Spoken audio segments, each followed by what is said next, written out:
तो हेलो दोस्तों, स्वागत है आप सब लोगों का हमारे यूट्यूब चैनल फॉरेस्ट मंगा स्पेन चैनल में। तो एपिसोड की स्टार्टिंग में हमें लीफेन के विला को दिखा जाता है और हमें बताया जाता है कि लीजितो के साथ जो स्कैम हुआ था उसे कुछ दिन बीत चुके हैं और अब सब कुछ शांत हो चुका है। फिर हम लीजितो को देखते हैं जो कि लीफेन से कह रहा होता है, लीफेन नेक्स्ट वीक इंस्पेक्टर किमिंग की डेथ एनिवर्सरी है, तुम मेरे साथ कल योंजू वापस चलो। लीफेन बोल रहा होता है, ठीक है डैड, अगर आप कह ही रहे हैं तो हम जरूर चलेंगे। बस में खड़ी सीट ना मिली, जितनी उड़ी और नस की, बस में खड़ी सीट ना मिली। और वो लड़की हुआ है भाई, तुम्हारी गर्लफ्रेंड है, कितनी अच्छी लड़की है, दयालु, खूबसूरत और एकदम तेज जुबान वाली। देखो बेटा, हमेशा जवान तो नहीं रहोगे ना, तुम्हें शादी के बारे में सोचना चाहिए, खुश रहने के बारे में सोचो और एक पोता और पोती के बारे में भी। तुम्हारे डैड को अब पोता और पोती चाहिए। अरे लिफन कहाँ जा रहा है, क्या तू भाग रहा है? इसमें शर्माना क्या, कभी ना कभी तो तुम शादी करोगे ही ना। तभी लीजितो के फोन पर किसी का कॉल आता है। कॉल पर सामने वाले पर्सन की बात सुन लीजितो बोल रहा होता है, रुको ये क्या बात हुई, मैं भी ली फैमिली का हिस्सा हूँ, तुम लोग ऐसा नहीं कर सकते। मैं भी ली फैमिली का एक मेंबर हूँ, मैं फोर्थ अंकल से बात करूंगा, वो मुझे इंसाफ दिलाएंगे। क्या ये फोर्थ अंकल का ही फैसला है? चाहे कुछ भी हो जाए, मैं डेथ एनिवर्सरी में शामिल होकर रहूंगा, तुम लोग मुझे नहीं रोक सकते। इतना बोलने के बाद लीजितो कॉल को काट देता है। फिर लीजितो बोल रहा होता है, ये लोग समझते क्या है अपने आप को, क्या सच में फोर्थ अंकल का ही फैसला है?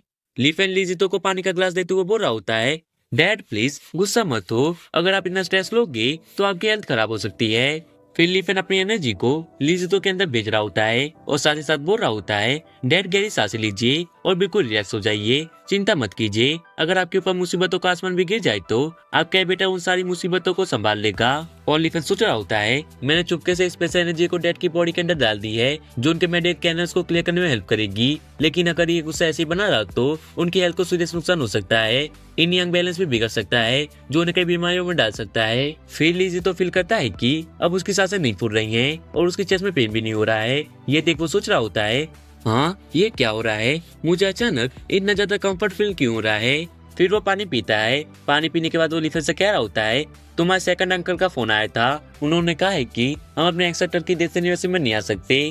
उनका कहना है कि हम जैसे लोग ली फैमिली के नाम पर दाग हैं और हमारे साथ खड़े रहने में उनकी बेइज्जती होगी, लेकिन हम भी तो ली फैमिली का हिस्सा हैं, उनका हक क्या है हमें रोकने का। और ये तो अजब बहाने ढूंढ रहे हैं हमें फैमिली से दूर रखने के लिए, ये हद से ज्यादा हो रहा है। फिर लीजी तो सोचने लगता है कि असल बात पैसों की है, उनकी नजर में मैं एक बहुत बड़ा गरीब हूँ, मेरा बड़ा भाई एक बिजनेसमैन है, योंजू में फेमस और रिच भी है, लेकिन हम तीनों भाइयों में सिर्फ मैं एक निकम्मा निकला, एक छोटी सी फर्नीचर की शॉप से थोड़ा बहुत पैसे कमाने वाला।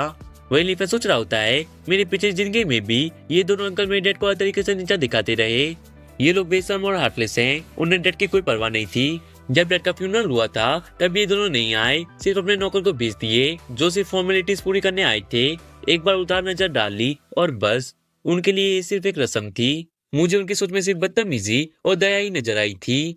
इस बार तो हद ही हो गई, मेरे फादर को सेरेमनी में शामिल होने से मना कर दिया, मतलब उन्होंने हमें अपनी फैमिली का हिस्सा ही नहीं माना। फिलिफन बोल रहा होता है, डैड आपको उनकी परवाह करने की जरूरत नहीं है, मैं हूँ ना आपके साथ, मैं आपकी हेल्प करूंगा। फिलिफन सोचने लगता है कि उन्होंने जरूर ये खबर सुन ली होगी कि मेरे डैड ने योंजू में अपनी सारी प्रॉपर्टी को बेच दिया और मेरे साथ यहाँ रहने आ गए, इसलिए अब अपना असली रंग दिखाना शुरू कर दिया। मैं बहुत कुछ बर्दाश्त कर सकता हूँ लेकिन ये नहीं। फिलिफन अपने डैड से बोल रहा होता है, हम सीधा सेरेमनी में जाएंगे, देखते हमें कौन रुकने की हिम्मत करता है।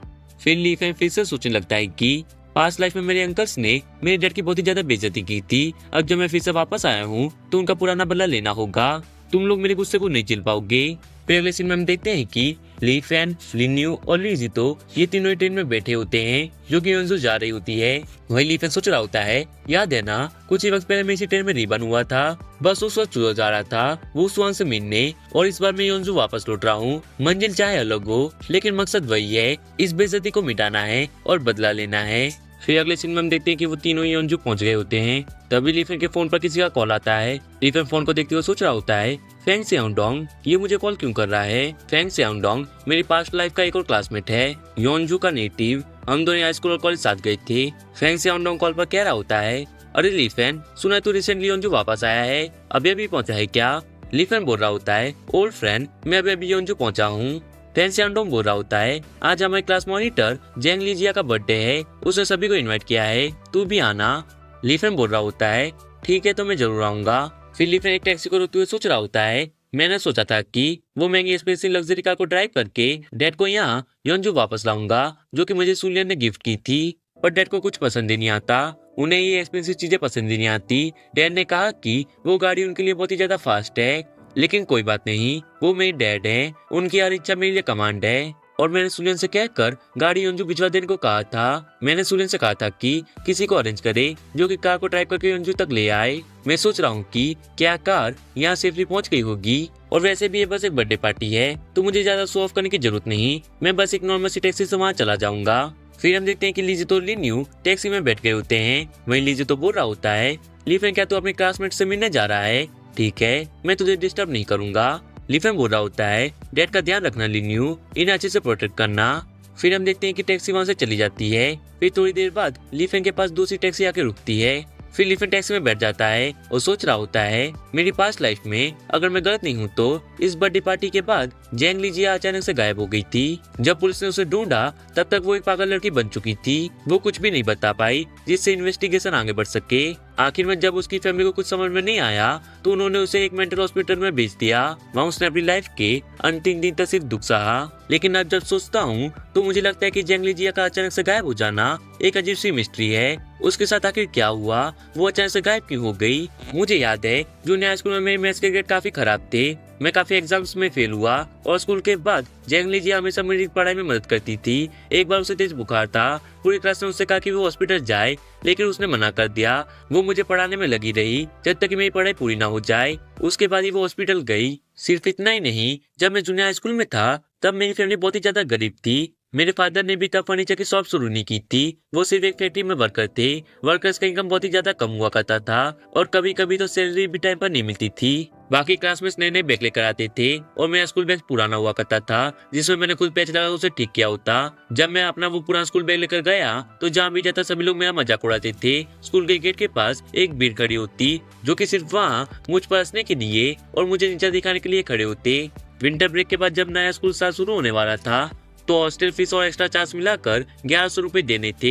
मेरे डैड ने जो भी पैसा था वो सभी को इकट्ठा किया, लेकिन फिर भी 100 रुपए की कमी थी। मेरे एल्डेस्ट अंकल और सेकंड अंकल अमीर थे तो डैड उनसे उधार मांगने के लिए गए, लेकिन ना सिर्फ उन्होंने पैसा देने से मना किया बल्कि उन्होंने मेरे डैड को वहाँ से धक्का मार के निकाल दिया। निकल जाए यहाँ से, मेरे पास तेरे जैसे गरीब के लिए पैसा नहीं है। अगर मेरे पास पैसा होता भी तो मैं उन पैसों से कुत्तों के लिए खाना खरीदता, लेकिन तुझे नहीं देता। तुम लोग इतने गरीब हो कि 100 रुपए भी इकट्ठा नहीं कर सकते तो मर जाओ, हमें परेशान मत करो। ली फैमिली में ऐसे बेकार वंशज कहाँ से पैदा हो गए? तुम सिर्फ हमारी बदनामी कर रहे हो। उस वक्त चाहे मौसम बसंत का था, लेकिन हमारे लिए वो ठंडी सर्दियों जैसा था। मेरे एल्डेस्ट अंकल और सेकंड अंकल के वर्ड्स उस ठंडी हवा से भी ज्यादा ठंडे थे। हर एक बात छोटी छुरी की तरह मेरे डैड के दिल को छेड़ रही थी। और अब रीबर्न होने के बाद ये लॉर्ड मानता है जो ताकतवर है वही इस दुनिया में जी सकता है, कमजोरों की यहाँ कोई जगह नहीं। मुझे सब कुछ याद है, वो एक एक बात याद है, सब कुछ। मेरे डैड रो रहे थे, उनके चेहरे पे बस निराशा थी। डैड ने मुझसे कहा था कि ली फैन अपने अंकल्स को दोस्त मत दो, ये सब मेरी गलती है। मैं इस लाइफ में एक निकम्मा इंसान था, मैंने बहुत से गलत फैसले लिए और जिंदगी बर्बाद कर दी। तेरी हालत सिर्फ मेरी वजह से है, मुझे माफ करना बेटा। अपने डैड की आंखों में आंसू देख मैंने उसी दिन कसम खा ली थी कि एक दिन इतना अमीर बनूंगा कि आज जो मेरे अंकल्स ने हमें गरीब कहकर भगाया है ना, कल वही कहेंगे कि अरे तो हमारी ली फैमिली का बच्चा है, मुझे किसी का सहारा नहीं चाहिए। लेकिन पास लाइफ का ली फैन बस मासूम सा दिखने वाला एक बेवकूफ था। ना पैसा था, ना कोई टैलेंट, ना ही कोई फेम, सक्सेस तो दूर की बात रही, जीना तक मुश्किल हो गया था। मेरे डैड मेरी फीस अफोर्ड नहीं कर सकते थे, वही पुराना दुख, फिर से टीचर्स के सामने भीख मांगना, फिर से क्लासमेट्स से मजाक उड़वाना। क्या ये भिखारी फिर से फीस नहीं लाया? बस 1000 रुपए की तो बात है। मुझे रोज ताना मारा जाता, रोज मुझ पर हंसा जाता, रोज नीचा दिखाया जाता। गरीब इंसान, तुम जैसे लोगों की तो कोई इज्जत ही नहीं होती। टीचर्स भी इज्जत देना बंद कर चुके थे। तभी एक दिन क्लास मॉनिटर जैंग लीजिया ने मुझे रोका। ली फैन 1 मिनट के लिए इधर आओ। ली फैन बोल रहा होता है, क्या मैंने कुछ गलत किया है क्या? अगर मुझसे कोई गलती हो गई है तो प्लीज मुझे माफ कर दो। उसने बिना कुछ कहे अपने बैग से पैसे निकाले और मेरे हाथों में थमा दिए। उसने मुझसे कहा कि ये लो ली फैन और जल्दी से अपनी फीस भर दो, और अगर आगे से कोई भी प्रॉब्लम हो तो चुपचाप मत रहना, मेरे पास आना, ठीक है? उसने मुझे तब मदद की जब मैं अपनी लाइफ के सबसे बेकार पल में था। कोई भी भेदभाव नहीं किया। उसकी एक छोटी सी मदद ने मुझे एक नई उम्मीद दी थी। मैं जानता हूँ कि उसकी फैमिली भी इतनी अमीर नहीं थी, लेकिन फिर भी उसने बिना कुछ सोचे मुझे मदद दी। एक सही और ईमानदार लड़की जो हमेशा सच और इंसाफ के साथ खड़ी रहती थी। क्लास मॉनिटर, तुम्हारा एहसान मैं जल्दी चुकाऊंगा। एक इमोर्टल गॉड किसी का एहसान कभी नहीं भूलता। फिर लीफेन टैक्सी ड्राइवर से बोल रहा होता है, ड्राइवर यहाँ कार रोको, मुझे थोड़ी देर शॉपिंग करनी है। फिर लीफेन एक शॉप के अंदर चला जाता है और थोड़ी देर बाद वापस आते हुए सोच रहा होता है, क्लास मॉनिटर क्या है कि इमोर्टल गॉड चुपचाप खड़ा रहेगा जब उसके उपकारदाता किसी मुसीबत में हो। मैं ताई सुआन इमोर्टल गॉड हूँ, एहसान का बदला जरूर चुकाऊंगा। जो भी मुझे या मेरे अपनों को छोटी सी भी तकलीफ देगा वो मेरा दुश्मन बनने का सपना देख रहा है। योनजू सिर्फ एक छोटा सा डिस्ट्रिक्ट है, यहाँ की अर्थव्यवस्था चूजों से काफी कमजोर है और सिटी के कोने में होने की वजह से वू सुआंग और उसकी माँ जैसे लोग मुझे गाँव का गवाह समझते थे। ये योनजू का सिर्फ एक लौता 3 स्टार होटल है, यहाँ सिर्फ इज्जत और पावरफुल लोग ही आते हैं। लेकिन मेरे पास तो स्कूल जाने तक के पैसे नहीं होते थे, खाली जेब। ये जगह तो सिर्फ एक सपना थी। सेकंड हाफ सेमेस्टर में मुझे कोई सहारा मिला था तो वो था फेंग स्याओडोंग। उसने मुझे अपने फ्री मील टिकट्स दिए जिससे मैं खाना खा सकता था। वो एक अमीर खानदान में पैदा हुआ था लेकिन उसने कभी भी एक गरीब को नीचा नहीं दिखाया। क्लास मॉनिटर के अलावा अगर मैं किसी दूसरे इंसान का दिल से सम्मान करता हूँ तो वो सिर्फ एक इंसान है, फेंग स्याओडोंग, मेरे उस समय का बेस्ट फ्रेंड लीफेन।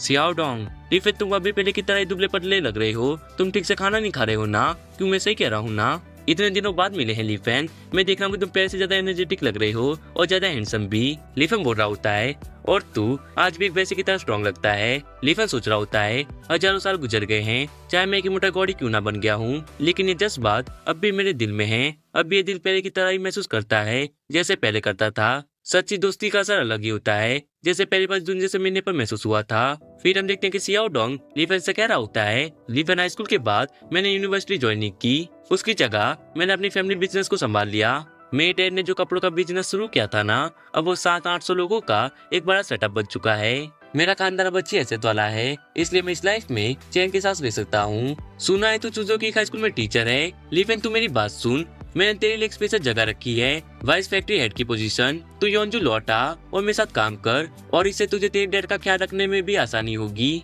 अरे अरे देखो तो यहाँ कौन आया है, ये तो गरीबों का सेंसर लीफेन है ना? सुना है तू चूजों में अपनी गर्लफ्रेंड के भरोसे जीता था लेकिन उसने भी तुझे लात मार के निकाल दिया। वाह भाई, चूजों में इज्जत गंवाने के बाद अब योनजू में भी शर्मिंदा होने आया है। फेंग स्याओडोंग गुस्से से बोल रहा होता है, जाओ जियांग, तो तुझे क्या चाहिए? वही लीफेन सोच रहा होता है, जूनियर हाई स्कूल में ये आराम स्कूल का सबसे बड़ा बुली था, हर रोज अपने चमचों को लेकर मेरा रास्ता रोकता, मुझे जलील करता। उस वक्त वो मेरा सबसे बड़ा डर था। ऐसे वक्त में फेंग स्याओडोंग हमेशा मुझे बचाता, एक बड़े भाई की तरह जो अपने छोटों का ख्याल रखता है। लेकिन अब जाओ जियांग तो जैसे आदमी मेरा कुछ भी नहीं बिगाड़ सकते। एक तुच्छ कीड़ा जो सिर्फ लोगों का मजाक उड़ाता है।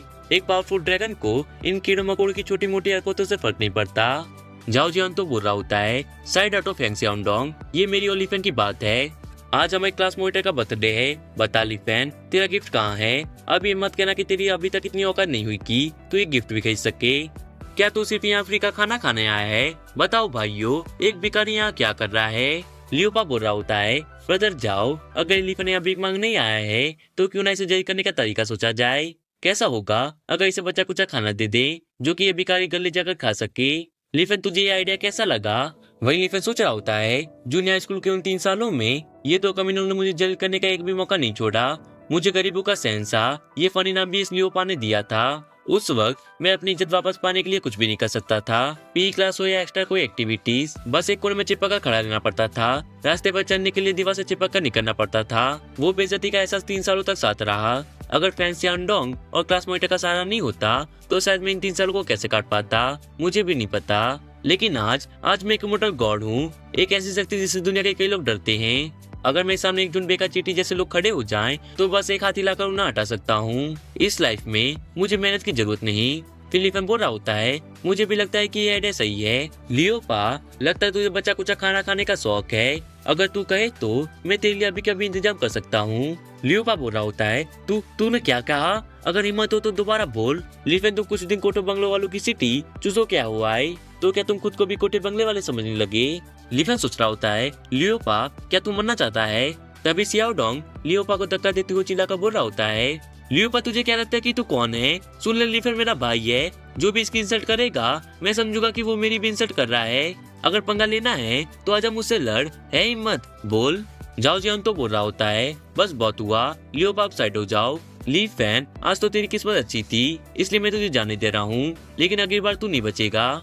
लीफेन बोल रहा होता है, ये तो मुझे तुमसे कहना चाहिए था, अगर मुझसे दोबारा पंगा लिया तो इतनी आसानी से नहीं बचोगे। फिर जाओ जियान तो वहां से अपने चमचों को ले जाते हुए बोल रहा होता है, धत तेरी, अभी मजा ले ले अपनी छोटी सी जीत का, अगली बार मिला तो तुझे खत्म कर दूंगा।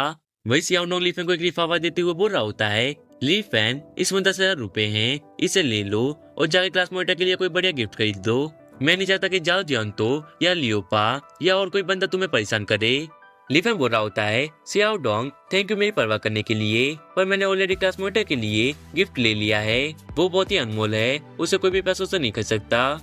फिर अगले सीन में हम देखते हैं कि सभी लोग बर्थडे पार्टी में आगे होते हैं। फिर जिया फूक मार के कैंडल को बुझाती है। क्लास मॉनिटर, मैंने अभी अभी तुम्हारी गिफ्ट की लिस्ट को देखा, काफी बढ़िया गिफ्ट मिले हैं तुम्हें, पर उन सब में भी जो सबसे महंगा गिफ्ट है ना, वो बता जियान तो ने दिया है, जो कि वॉल्क्सवैगन बीटल कार। ये सुन पार्टी में लड़कियों में से एक लड़की बोल रही होती है, क्या सच में इतना महंगा गिफ्ट? वहीं दूसरी लड़की बोल रही होती है, हम सभी को पता है कि बता जाओ जियान तो हमारी प्रिंसेस जेंगली जिया को बचपन से ही पसंद करते हैं, लेकिन जिया तो उन्हें कोई भाव ही नहीं देती। फिर हम जियान तो के दूसरे चमचे को देखते हैं, जो कि बोल रहा होता है, अरे ये तो $3 लाख की कार है, यंग मास्टर जो सच में बड़ी गिफ्ट देने का दम रखते हैं। सेकंड जनरेशन के रिच लोग वाकई अलग ही लेवल के होते हैं। वहीं एक लड़की बोल रही होती है, योनजू जैसी छोटी सी सिटी में $3 लाख की कार बहुत ही महंगी मानी जाती है, और उसने इतनी महंगी कार किसी को ऐसा बर्थडे गिफ्ट दे दी। जाओ बोल रहा होता है, जिया, ये बस मेरी तरफ से एक छोटा सा गिफ्ट है, हैप्पी बर्थडे जिया। और वो मन में सोच रहा होता है, मैंने शुरू से ही सब कैलकुलेट किया है, इस कार को एक चाय की तरह इस्तेमाल करूंगा ताकि जंगली जिया को अपना बना सकूं। अब तक मैंने ऐसी कोई लड़की नहीं देखी जो एक महंगा गिफ्ट देखकर भी पिघल ना जाए। जब भी मुझे किसी लड़की को अपना बनाना होता है तो ये तरीका सबसे आसान होता है, सिर्फ पैसा बरसा दो जब तक कि वो घुटने टिकने पर मजबूर ना हो जाए। वही फ्रैंक सियाओडोंग बोल रहा होता है, ली फैन, शायद तुम्हें पता ना हो, लेकिन ये जाओ जियान तो हमेशा अपने पैसों का इस्तेमाल लड़कियों के साथ खेलने के लिए करता है, वो एक घटिया इंसान है। मैंने सुना है कि एक हाई स्कूल लड़की उसकी वजह से प्रेग्नेंट हो गई थी और उसने बिना किसी शर्म और पछतावे के उस लड़की को छोड़ दिया। उसके बाद वो बेचारी लड़की डिप्रेशन में चली गई, जीने की इच्छा छोड़ दी उसने, और फिर उसने अपनी जान ले ली। उसके पेरेंट्स ने जाओ जियांतो से बदला लेने की कोशिश की थी, पर कुछ ही दिनों बाद उनका भी एक्सीडेंट हो गया और वो भी मारे गए। ये साफ है कि सब कुछ जाओ जियांतो का करा हुआ था, पर पुलिस के पास भी कोई ठोस सबूत नहीं था। और वैसे भी योनजू में उसकी फैमिली की बहुत ही ज्यादा चलती है। धीरे धीरे लोग इस बात को भूल गए, आज कोई इस बारे में बात भी नहीं करता। फिर हम जिया को देखते हैं जो कि बोल रही होती है, जाओ जियांतो, थैंक यू गिफ्ट देने के लिए, लेकिन मैं इतना महंगा गिफ्ट नहीं ले सकती। ये सुन पार्टी में लोग सोच रहे होते हैं, अरे ये लड़की खुद को क्या समझती है, अगर मैं होता तो बिना सोचे तुरंत ले लेता, और अगर उसे नहीं चाहिए था तो इस तरह से मना क्यों कर दिया। ये तो सीधा सीधा ब्रदर जाओ जियांतो की बेइज्जती लग रही है। वही लियोपा बोल रहा होता है, मेरे हाथ में लिस्ट आ चुकी है जिसमें सभी के गिफ्ट के बारे में लिखा है कि किसने कितने रुपए का गिफ्ट जिया को दिया है। तो अब मैं इसे पढ़ना स्टार्ट कर रहा हूँ। जेंगटाओ 1000 रुपए, फैंग सैम 1200 रुपए, फैन सियाओडोंग 10,000 रुपए और मैं 20,000 रुपए। और नेक्स्ट हमारा गरीबों का सेंसर ली फैन। गाइस गेस करो उसने हमारी क्लास मोटे को क्या दिया होगा। दूसरा चमचा बोल रहा होता है, लियोपा बहुत हुआ, अब जल्दी से पॉइंट पर आओ, मुझे भी बताओ कि आखिर इस गवार ने कितने रुपए का गिफ्ट दिया है। जाओ बोल रहा होता है, मुझे याद है कि लीफा हमारी क्लास का सबसे गरीब लड़का था, उसका बूढ़ा बाप इधर उधर पैसा मांगता रहता था, तो ये तो कोई अच्छा बर्थडे गिफ्ट लाने के बारे में सोच भी नहीं सकता। 100 रुपए या ज्यादा से ज्यादा 200 रुपए। ये सुन एक लड़की बोल रही होती है, क्या मजाक है, इतने कम पैसे का कोई ढंग का गिफ्ट मिलता है क्या, कम से कम 1000 रुपए का तो होना ही चाहिए। वहीं एक लड़की बोल रही होती है, इसकी गरीबी को देखकर ही मेरा मूड खराब हो गया, अगर मेरे पास ऐसा दोस्त होता तो मैं उसे तुरंत ही रिश्ता तोड़ देती। एक बेकार दोस्त जो 1000 रुपए का गिफ्ट तक अफोर्ड नहीं कर सकता, ये यहाँ सिर्फ फ्री का खाना खाने आया होगा। मैंने सुना है चूजो में एक ट्रेन टीचर है, महीने की सैलरी भी बस 3 या 4,000 रुपए है, उसमें एक घर नेला तो दूर अच्छा जीना भी मुश्किल है, और सुना है कि इसकी गर्लफ्रेंड ने भी इसे डंप कर दिया है। फिर लियोपा बोल रहा होता है, सोचो हमारी क्लास मॉनिटर के लिए ये गरीब क्या गिफ्ट लाया होगा, एक अजीब सी लिखावट वाला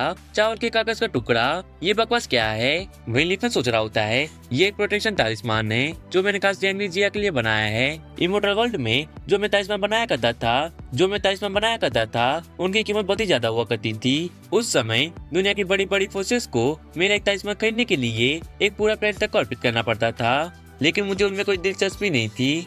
अभी मेरी कल्टीवेशन उतनी शक्तिशाली नहीं हुई है, लेकिन ये तालिस्मान फिर भी एक अनमोल खजाना है। तो वॉल्क्सवैगन बीटल कार तो छोड़ो, 100 या 1000 स्पोर्ट्स कार भी इसकी कीमत का 10% भी नहीं होगा। आने वाले समय में जेंगली जिया एक बड़े खतरे में पड़ेगी और ये तालिस्मान उसे मेरी तरफ से प्रोटेक्शन देगा। इसलिए मैंने कहा था कि पैसों से ऐसा तोहफा नहीं खरीदा जा सकता। मगर अफसोस आम लोग इसकी शक्ति को समझ ही नहीं सकते। ये सब छोटी सोच वाले लोग हैं जिन्हें ऐसी चीजें देखने की समझ ही नहीं। फिर हम देखते हैं कि जब उस ताजमहल की तरफ उंगली करते हुए लिफेन से बोल रहा होता है, गरीबों की संशय क्या है, क्या तूने नहीं दिया हमारे क्लास मॉनिटर को? वही लियोपा बोल रहा होता है, अबे गवार, क्या तू इस कागज को कच्चे के डिब्बे से उठा कर लाया है? बिल्कुल कंगाल, तेरे से करीब 100 उम्मीद भी क्या की जा सकती है? वही दूसरा चमचा बोल रहा होता है, लिफेन तू कितना बेशर्म है, तुझे क्लास मॉनिटर के लिए 1 रुपया तक खर्चा नहीं किया गया, जो कि तू एक कागज का टुकड़ा लेकर आ गया। तभी वहाँ जी आके बोल रही होती है, लियोपा बस करो, वापस दो मुझे, ये मेरा गिफ्ट है। तुम लोग यहाँ से बदतमीजी कर रहे हो, ये लिफेन का दिया हुआ तोहफा है, मेरे लिए नियत मायने रखती है, सिर्फ पैसा ही सब कुछ नहीं होता। जिया मनी मन सोच रही होती है, ये गिफ्ट मुझे लिफेन ने आते ही दिया था जब वो पहली बार हॉल में आया था। मैंने बस इसे दूसरे गिफ्टों के साथ रख दिया और इस पर ध्यान नहीं दिया। मुझे नहीं पता था कि बात इतनी ज्यादा बढ़ जाएगी। ये सब इन लोगों की वजह से हुआ है। शायद लियोपा ने मेरे ना देखने का फायदा उठाया और इस गिफ्ट को छुपा लिया होगा। ये लोग बस लिफेन की बेइज्जती करना चाहते हैं। आखिर इन लोगों को लिफेन से प्रॉब्लम क्या है? तभी लियोपा जिया के हाथ से ताजमहल को वापस छीन लेता है और साथ ही साथ बोल रहा होता है, क्लास मॉनिटर, ये कोई गिफ्ट नहीं है, ये तो बस रद्दी है, और वैसे भी मेरा अभी तक खत्म नहीं हुआ। लिफेन तेरी इतनी हिम्मत, तू क्लास मॉनिटर की अच्छी नीयत का फायदा उठाकर उन्हें बेवकूफ बना रहा है। तू जानता है कि वो दिल से प्यारी हैं, इसलिए उनकी भावनाओं का फायदा उठाकर उन्हें ये रद्दी तोहफे में देना चाहता है। मैं नहीं होने दूंगा। दुनिया पैसों से चलती है। अगर तेरे पास पैसे नहीं है तो तू बेकार है। अगर तुझे इस दुनिया में जीना है तो इसके नियमों को मानना पड़ेगा। यहाँ तेरे लिए कोई मुफ्त की रोटी नहीं है जो तू आराम से खा सके। मेरी एडवाइस है, अपनी इज्जत को बचा और यहाँ से निकल। अपनी एक घटिया रद्दी उठाकर यहाँ से दफा हो जा। कितना शर्मनाक आदमी है तू, एक कुत्ते से भी बदतर। इतना कहते हुए लियोपा उस ताजमहल को नीचे फेंक देता है।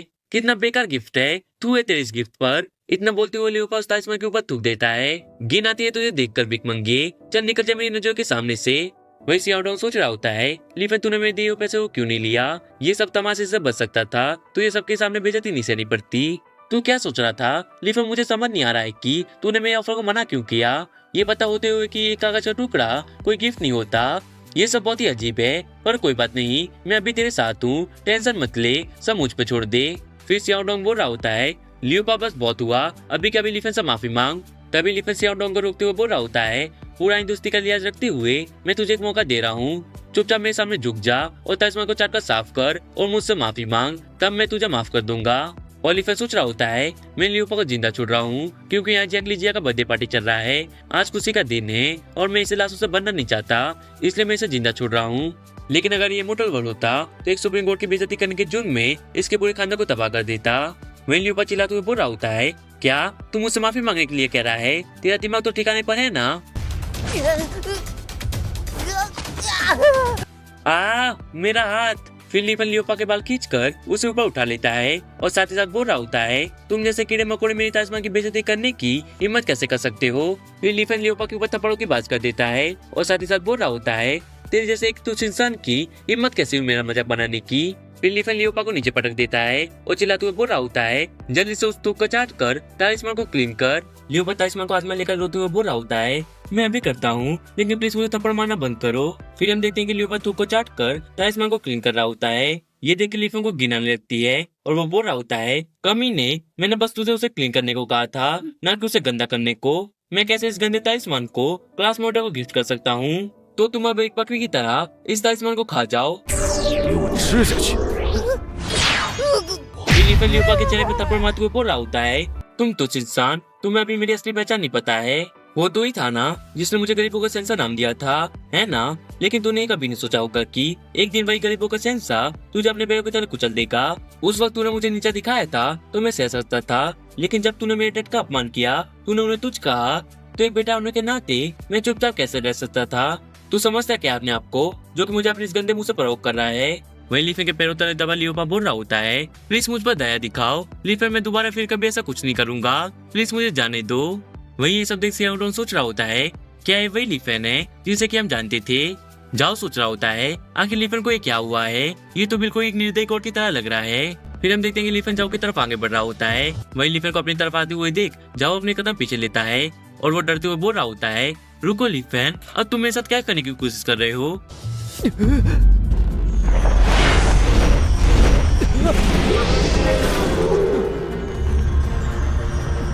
ये देख वो सोच रहा होता है, मुझे ऐसा क्यों महसूस हो रहा है जैसे मैं एक भयानक बीच को देख रहा हूँ। हर कदम के साथ उसके आसपास की हवा बहुत ही ज्यादा भयानक हो रही है। ऊपर से भयानक हो रहा सिर्फ एक झटके में सब कुछ तबाह करने के लिए काफी है।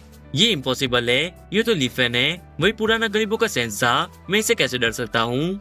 इतना सोच जाओ लीफेन से बोल रहा होता है। लीफेन मैं तुझे वार्निंग देता हूँ, तुझे अंदाजा भी नहीं है कि मैं कितना ज्यादा पावरफुल हूँ। तू मुझे नाराज नहीं कर सकता। अगर तूने मुझे छूने की भी कोशिश की तो याद रख, मेरी फैमिली के लोग तुझे नहीं छोड़ेंगे। तुम मेरे पुराने क्लासमेट हो, इसलिए मैं तुम्हें एक चांस देता हूँ। मेरे सामने अपने घुटने टेको और मुझसे माफी मांगो। अगर तुमने ऐसा नहीं किया तो तभी लीफेन उसे थप्पड़ मार देता है। तू हिम्मत कैसे कर सकता है मुझे मारने की? और वो मन में सोच रहा होता है, ये क्या हो रहा है? मैंने सीक्रेटली एक एक्सपर्ट मास्टर से ट्रेनिंग ली है। मेरी ताकत एक इंस्टेंट कल्टीवेटर के बराबर है, पर फिर भी मैं एक नॉर्मल थप्पड़ को नहीं रोक पाया। ये कैसे हो सकता है? वही ये देख बाकी के क्लासमेट्स बोल रहे होते हैं। लीफेन के बेपरवाह चेहरे को देखकर तो ऐसा लग रहा है कि जैसे वो कोई मक्खिया उड़ा रहा हो। देखो जाओ जियान तो एक थप्पड़ भी नहीं रोक पाया। मुझे विश्वास नहीं हो रहा कि जिस कमजोर लीफेन को हम पहले जानते थे, क्या वो असल में एक सीक्रेट एक्सपर्ट है जिसके पास कई सारे ट्रम्प कार्ड्स हैं। वही जाओ सोच रहा होता है, लीफेन तू मेरे हैंडसम चेहरे पे थप्पड़ मारने की हिम्मत कैसे कर सकता है, वो भी मेरी बंदी जैंग लीजिया की आंखों के सामने। मैं तुझे जान से मार दूंगा कमीने। तभी लीफेन पीछे मुड़कर उसके अटैक को डॉज कर लेता है और उसकी गर्दन को पकड़ते हुए बोल रहा होता है, तू चिट्टी, मैंने अभी तेज चमचे लियोपा को सबक सिखाया था। उसे देखकर भी तुझे पता नहीं चला कि तुम लोग बस मेरे सामने कीड़े मकोड़ की तरह हो। लगता है मुझे तुझे तेज जगह दिखानी ही पड़ेगी।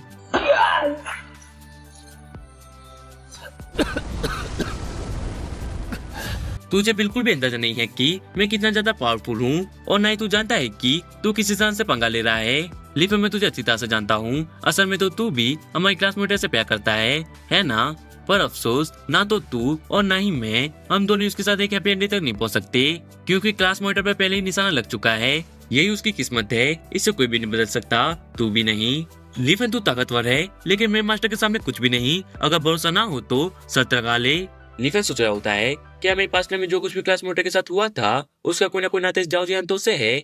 अगर ऐसा है तो इस बार मैं क्लास मोटर की मदद करके इस मुसीबत को हमेशा के लिए खत्म कर दूंगा। ये उस एहसान का बदला होगा जो उसने मुझ पर किया था। जाओ जियान तो जो भी तुम्हारे साथ देगा वो मेरा दुश्मन कहलाएगा।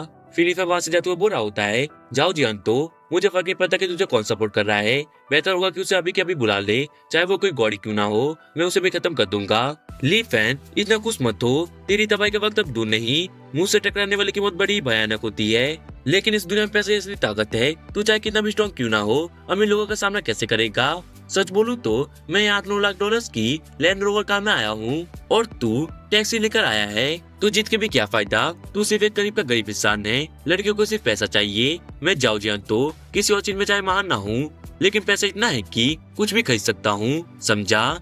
लीफेन बोल रहा होता है, तेरी बकवास करके क्या औकात है मेरी स्पोर्ट्स कार के सामने?